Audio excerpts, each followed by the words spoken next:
नमस्कार दोस्तों, BR07 news में आप सभी का स्वागत है। लगातार दरभंगा एयरपोर्ट अपनी ऊंचाइयों की उड़ान उड़ रही है और सबसे सफल एयरपोर्ट में शामिल हो रही है। लगातार मिथिला वासियों का दिल खुश करते हुए दरभंगा एयरपोर्ट कामयाबी के परचम लहरा रही है और लगातार दरभंगा एयरपोर्ट पर यात्रियों की संख्या में बढ़ोतरी देखी जा रही है।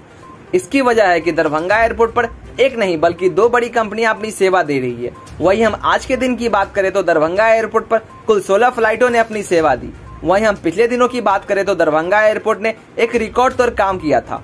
उसके मुकाबले यात्रियों की संख्या कम जरूर है, लेकिन लगातार यात्रियों की संख्या में बढ़ोतरी देखी जा रही है। वहीं हम बात करें कि 16 फ्लाइटों में कुल यात्रियों की संख्या 2024 थी।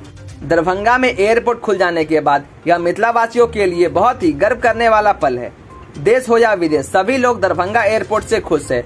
अगर आपको ये वीडियो अच्छा लगा हो तो वीडियो को लाइक करें। इसी तरह दरभंगा एयरपोर्ट और बाढ़ से जुड़े न्यूज जानने के लिए हमारे चैनल को सब्सक्राइब करें।